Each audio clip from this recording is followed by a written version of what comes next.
사람은 짐승과 달리 영혼이 있고 정신이 있습니다. 의식주만 해결되었다고 절대로 행복하다고 말하지 않습니다. 자유가 있어야 되고 평화가 있고 그리고 사랑이 있어야 합니다. 바로 가정은 하나님이 만드신 인류 최초의 사랑 공동체가 바로 가정입니다. 그래서 여러분, 가정은 육체와 정신의 안식처가 되고 또 행복의 뿌리가 되는 것입니다. 21세기의 가장 큰 위기는 환경이나 경제가 아니라 오히려 가정의 파괴라고 말합니다.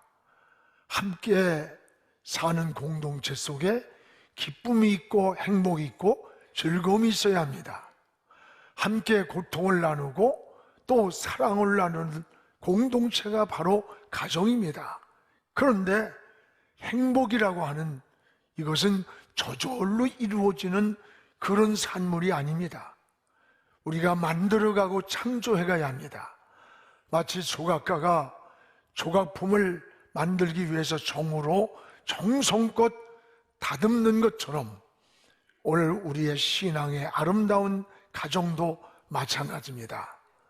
여러분, 가정의 가장 중요한 게 뭐라고 생각합니까?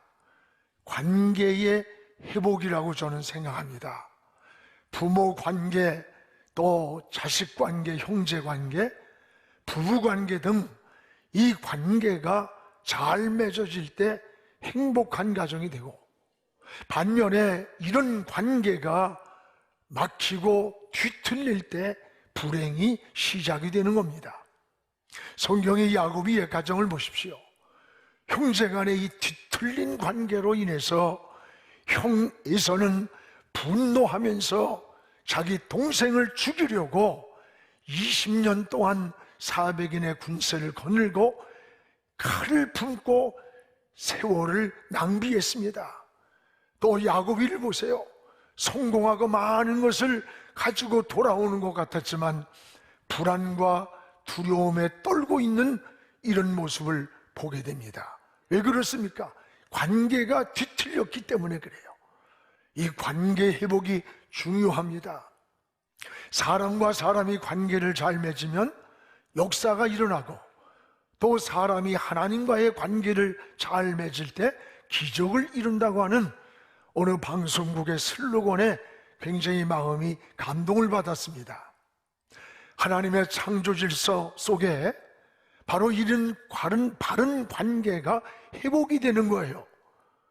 여러분, 창조적 질서 속에는 바로 역할 분담이 나타나요. 남자와 여자의 역할이 있고, 부모와 자식의 역할이 있고, 또 부부의 역할이 있는 겁니다. 이런 역할이 파괴가 되고 뒤집어지고 뒤틀릴 때 창조의 질서가 무너지고, 더 나아가서 사회가 혼란해지는 겁니다. 특히 여러분, 동성애 문제가 뭡니까? 이 역할을 파괴시키는 거예요. 그래서 하나님의 뜻을 거역하고 하나님의 창조 질서를 무너뜨리는 겁니다.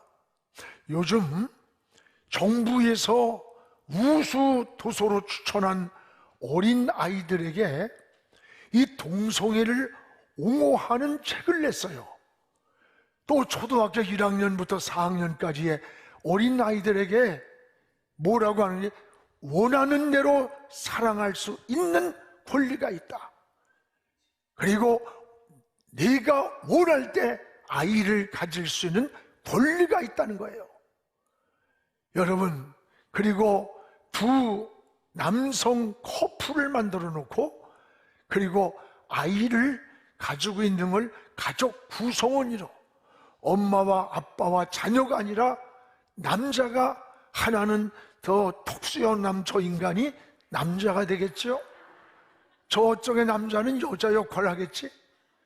이게 한 가정 커플이고, 가정이라는 구성원을 초등학교 교과서에, 우수 도서에 나온 그림이에요. 여러분, 우리가 생각하는 것하고 달라요. 인권이 뭐예요? 저게 인권입니까? 저게 자유입니까? 권리입니까? 마음대로 임신을 해도 되고, 어린아이들이 마음대로 남자가 남자를 사랑하고 여자가 여자를 사랑에 빠져도 이게 사랑의 권리라고 한다면 이건 자유가 아니라 방종이 되고, 방종! 이 사회를 무너뜨리는 무서운 파괴라는 것을 인식해야 됩니다. 여러분, 아이들이 지금 이 가치관에 성립되기도 전에 이런 잘못된 교육으로 인해서 이 동성애를 미화시키고, 교육에서, 미디어에서 동성애를 사랑으로 표현하고, 정치적으로는 이걸 힘을 뒷받침하려고 하고, 굉장히 위험한 거예요. 창조 질서를 파괴하고, 여러분, 남녀의 관계가, 역할이 파괴되고, 이게 동성애고 하나님 앞에 무서운 죄를 짓는 거예요. 이게 지금 국회에서 자꾸 차별금지법을 통과시키려고 해요. 이건 여야의 문제가 아닙니다. 진보냐 보수냐의 문제가 아니에요. 이건 반드시 막아야 돼요. 세상 사람들은 관심이 별로 없어요. 우리 신앙인들은 진리에서 하나님 앞에 바로 서서 목숨을 걸고 이런 파괴적인 질서, 무질서를 막아야 된다는 사명의식이 있어야 됩니다. 이 세상의 모든 만물은 다 이 역할이 있는 거예요. 여러분, 악기도 역할이 있습니다. 여기 우리 챔버 오케스트라가 있지만 현악기, 관악기, 타악기, 다 악기마다 그 나름대로의 소리를 내는 소리의 역할이 있는 거예요. 주님도 소금의 역할이 있고 빛의 역할이 있다고 했어요. 소금이 만약에 맛을 잃으면 무엇으로 짜게 하겠느냐? 밖에 버리워진다 그랬어요. 출애굽기 17장에 보면 아말렉과의 전쟁에서 그 역할 분담이 잘 나옵니다.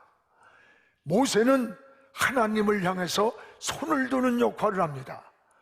아론과 훌은 모세의 양손을 해가 맞도록 붙들어 주는 거예요. 왜냐하면 모세가 손을 들면 이기고 손이 내려오면 지는데, 아무리 손을 들려고 해도 지쳐서 내려올 때 아론과 훌이 붙잡아주는 역할을 했어요. 그리고 여호수아는 현장에 나가서 아말렉과 싸우는 역할을 했습니다. 각자의 역할에 책임을 지고 최선을 다할 때 여호와 니시라는 말씀을 하셨어요. 여호와께서 승리를 주셨다라고 하는 말씀이에요. 그렇습니다. 우리는 누구의 역할이 더 중요하고 덜 중요한 게 아닙니다. 자기 역할에 책임을 질 때, 최선을 다할 때 모두의 승리가 된다는 것을 기억하시기 바랍니다. 교회에서도 마찬가지입니다.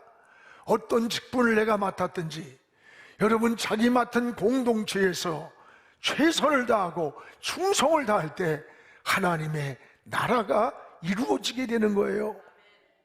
오늘 말씀은 이 가정 공동체 속에서 우리 각자의 역할을 소개하고 있습니다. 행복한 가정을 이루는데 가장 중요한 게 자기 역할에 책임을 지는 거예요. 이 가정만이 아닙니다. 나라도 마찬가지예요. 정치나 사회, 경제, 문화, 교육 모든 분야가 자기 역할이 있는 거예요. 오늘 말씀에는 공동체, 가정 공동체의 세 가지의 역할이 잘 나와요. 무엇보다 하나는 자녀의 역할이 무엇인가를 말씀합니다. 오늘 1절에서 2절에 보면 자녀와 부모와의 관계, 이 관계를 첫 계명으로 주셨다 그랬어요. 우리 1절과 2절을 같이 한번 읽겠습니다. 자녀들아, 주 안에서 너희 부모에게 순종하라. 이것이 옳으니라. 네 아버지와 어머니를 공경하라. 이것이 약속 있는 첫 계명이라. 하나님이 이 땅에 10계명을 주셨어요. 이 10계명 중에 1계명부터 4계명까지는 하나님과의 수직적인 관계를 말하는 거예요. 하나님을 섬기고 우상을 섬기지 마라. 그런가 하면 5계명부터 10계명까지는 인간과 인간의 수평적인 관계를 계명으로 주셨어요. 네 부모를 공경하라, 살인하지 마라, 간음하지 마라, 도둑질하지 마라, 이웃을 거짓 증거하지 마라, 해하지 말고 탐내지 마라. 이게 뭐예요? 인간과 인간이 살아가는 동안에 일어나는 수평적 관계입니다. 수직과 수평의 관계. 그리고 인간을 향한 첫 번째 계명이 뭐냐? 부모와 자식이 맺어지는 관계라는 거예요. 이건 사람이 선택할 수 없는 하늘이 맺어진 천륜입니다. 자식도 부모도 서로 선택할 수 없는 관계예요. 내 자녀가 못났다고 바꿀 수가 없어요. 내 부모가 부족하다고 부모를 바꿀 수 없는 거예요. 이 자녀와 부모의 관계는 하늘이 맺어진 관계예요. 그래서 이걸 천륜이라고 하는 거예요. 이 부모와 관계를 잘 맺고 사는 것, 이게 행복의 뿌리가 되고 기초가 된다는 사실이에요. 여러분, 그러면 부모는 자녀를 위한 뭐가 되느냐? 바로 제사장이라는 거예요.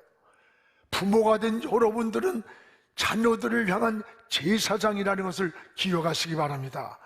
우리 한번 3절을 같이 읽겠습니다. 이로써 내가 잘 되고 땅에서 뭐 하리라? 장수하리라. 이게 뭡니까? 부모는 자녀를 축복하는 가정의 제사장으로 주신 거예요.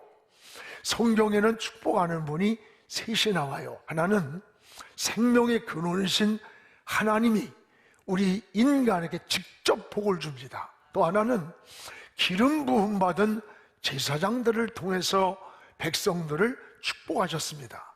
바로 오늘날의 주의 종들이에요. 세 번째는 부모가 자녀를 향해서 제사장의 축복권을 주었다는 사실이에요. 놀라운 일입니다.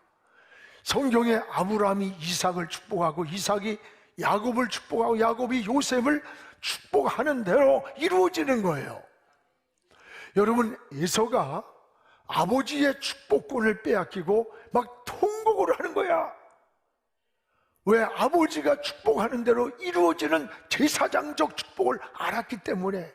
나에게 남은 걸 달라고 했으나 이미 축복을 했기 때문에 번복하지 못한다고 하는 이런 슬픈 사연이 나옵니다.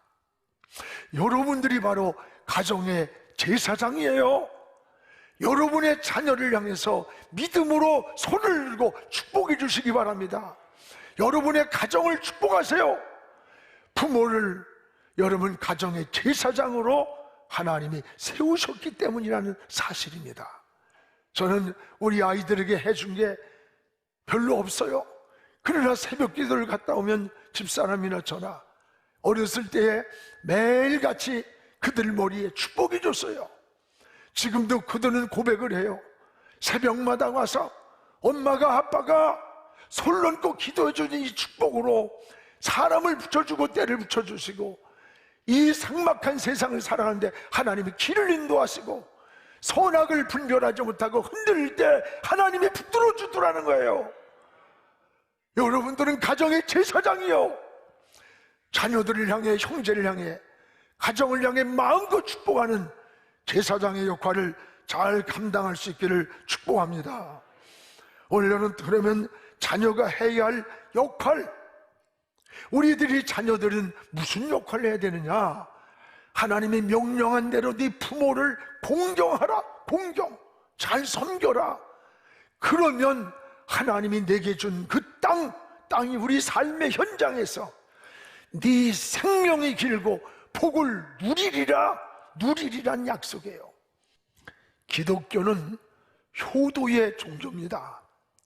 기독교의 효는 살아있을 때 하는 거예요. 여러분, 다른 종교를 보면 죽은 후에 제사를 잘 지내요. 그건 묘자리를 좋은 걸 찾아 쓰려고 막 굉장히 애를 씁니다.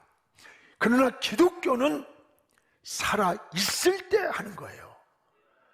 이게 기독교의 효의의 근원이고 성경적 가치관이에요. 그런데 요즘 부모를 학대하는 가정이 굉장히 많다고 그래요. 여러분, 신고된 통계를 보니까 아들이 부모를 학대하는 게 40%래. 자식한테 부모가 막 얻어 터지며 산대요. 아들 좋아하지 마라. 주워 터지는 거요. 딸은 15.4%. 딸도 이거 독한 여자들 많아. 이런 학대를 받으면서도 주변에서 그걸 보다 못해서 신고를 해서 알았지, 부모 자신이 자식을 신고하는 경우가 없답니다. 부모는 자식을 위해서 참는 거예요. 여러분, 부모와 자식의 마음은 비교가 되지 않는 거예요. 여러분, 탕자의 비유를 통해서 우리가 잘 보여줍니다. 자식은 아버지의 유산을 받아서 먼 나라로 떠났어요. 풍요할 때 아버지 생각 다 잊어버렸어. 병들고 실패하고 나니까 그때서야 아버지의 집이 생각났고 아버지가 생각난 거예요. 우리 아버지 집엔 먹을 건 많은데 내가 굶어 죽겠구나. 그때서야 아버지 생각하고 아버지 집으로 돌아오는 거예요. 근데 아버지는 언제 돌아올지 기약도 없건만은 아들이 떠난 그 시간부터 길거리에 나가서 언제 돌아오지 못할지 모르는 그 아들을 매일같이 눈이 오나 비가 오나 기다리고 있는 이 아버지의 마음, 아버지의 사랑, 비교가 되지 않습니다. 다 망하고 거지가 되어서 돌아오는 저 아들을 보고는 달려가서 끌어안고, 너 어쩌다가 이랬냐, 그거 봐라, 애비 말 안 듣더니 그따위 짓 했지, 이런 말 한마디 안 합니다. 과거를 묻지 않고 끌어안으면서 너는 이렇다가 내가 얻은 아들이야, 내 자식이야, 그것으로 감격하고 기뻐하는 것, 이게 아버지라는 거예요. 이게 부모라는 거예요. 오늘 여러분, 살아계실 때 잘하세요. 살아계실 때. 떠나고 나면 후회합니다. 후회해요. 또 하나는 뭐냐, 여기에 보면 부모의 역할이 이제 두 번째 나와요. 부모의 역할은 뭐냐, 에베소 6장 4절에 우리 같이 한번 읽읍시다. 또 아비들아, 너희 자녀를 노엽게 하지 말고 오직 주의 교훈과 훈계로 양육하라. 자녀의 역할이었고, 두 번째는 부모의 역할입니다. 존 웨슬레는 우리가 하나님 앞에 서는 날 하나님이 우리에게 세 가지를 질문을 한다는 거예요. 하나는 너에게 준 시간을 너 어떻게 관리했느냐. 두 번째는 너에게 준 재산을 어떻게 관리했느냐. 세 번째는 뭐냐, 너에게 맡긴 자녀를 어떻게 양육했느냐. 믿음으로 양육했느냐, 신앙으로 키웠느냐. 세 가지를 물으신다는 거예요. 그렇습니다. 오늘 4절에 부모의 역할이 나옵니다. 여러분, 4절에 보면은 부모의 역할을 보십시오. 자녀들에게 마음에 상처를 주거나 고통을 주지 말라는 거예요. 자녀들에게 마음의 상처, 고통을 주지 마라. 때는 자녀 때문에 참아야 할 때가 얼마나 많습니까?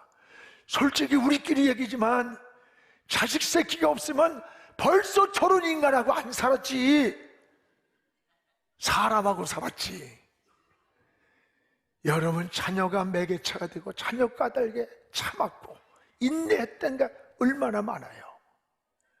특히 부모들은 어린 자녀들 앞에서 부부가 막 싸우고 갈등하고, 이게 자주 그러면요, 자녀들의 정서적으로 굉장히 이게 상처를 받고 트라우마가 생기는 겁니다. 이 어린 자녀들 앞에 부부가 자꾸 싸우는 가정의 자녀들의 정서적 불안정이 오는 거예요. 또 하나, 우리는 자녀들에게 보상을 기대하지 말아야 돼요. 내가 너를 어떻게 키웠는데, 너 시집 보내고 장가 보냈더니 너 이럴 수가 있어? 여러분, 이런 보상 심리에 빠지면 자식의 가정이 불행해지는 거예요. 내가 키워준 것으로 끝나야 돼요. 자식들이 가정을 이루고 행복하게 산 것으로 내가 행복해야 돼. 더 이상도 이하도 있어서는 안 되는 거예요. 부모는 남은 생에 내가 자녀들에게 밑거름이 되어주리라, 이런 생각으로 살아야 마음에 섭섭 귀신이 안 들어오는 거예요. 우리 목사님들도, 은퇴한 목사님들이 시골이면서 섭섭해. 왜 그러냐면 이 새끼들이 내가 몇십 년 목회했는데 날 이렇게 하고 막 그래요. 그래서 저도 은퇴할 생각하고 지금부터 기도를 해. 하나님, 내 속에 섭섭 귀신이 안 들어오게 해달라고. 부모들 그래 안 그래요? 살다가 어느 순간에 이러면 굉장히 섭섭한 거야. 여러분, 기대감 때문에 그렇습니다. 여러분, 기대하지 마세요. 이런 면에서는 외국이 정말 잘한다고 생각돼요. 외국에서는 거의 유산을 자녀들에게 물려주지 않잖아요. 노후까지 자기를 위해서 관리하다가 마지막 임종이 오면 이 사회에 어려운 곳에, 가치 있는 곳에, 또는 자기가 신앙을 둔 교회에다가 거의 증여를 합니다. 그리고 사회는 노후 보장을 잘해서 절대 자녀를 의존하지 않고 살게끔 해주는 거예요. 우리는 자식을 의존하고 기대하다 보니까 아들 하는데요, 아들 좋아하지 말어. 딸이 있었으면 좋겠더라고. 난 며느리가 딸 같은 줄 알았더니 며느리하고 딸은 하늘과 땅이더구만. 서로 어려워, 서로 어려워. 그래 안 그래요? 손주들은 좋아. 며느리 전화 몇 마디가 공식이야, 수학 공식까지. 그러다가 나도 또 할 말이 없어서 야, 이제 끊자 그래. 여러분, 우리가 기대감에 빠지지 마요. 하나님 앞에 나의 주어진 인생 잘 살고 주신 다음 세대 믿음으로 키워가리라, 이런 신앙으로 가야 상처를 안 받아요. 외국이 잘하는 거야.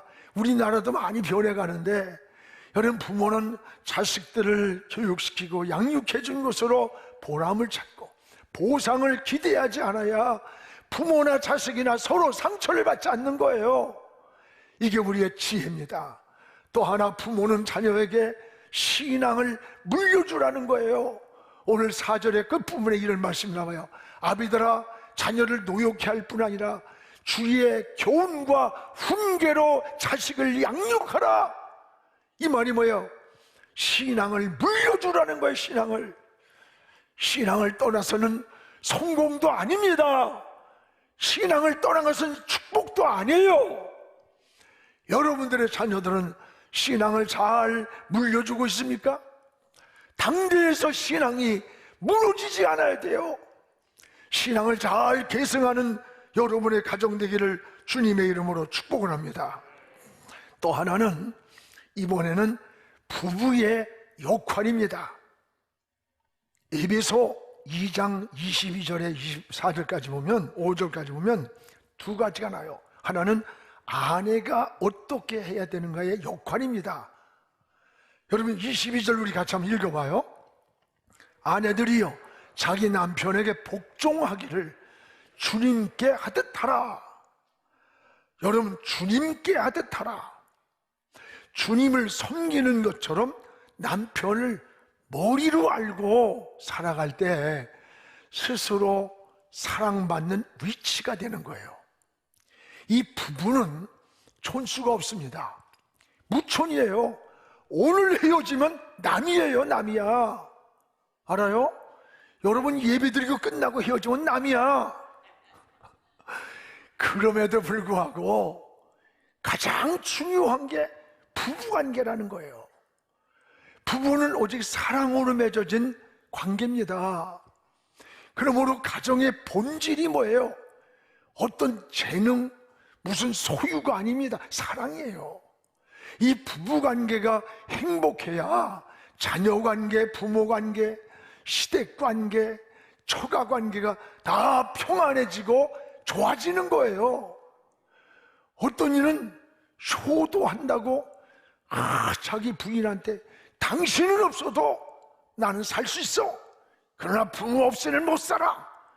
그럼 또 부모님들이 효자라고 이러는데, 여러분, 가장 어리석은 말이야.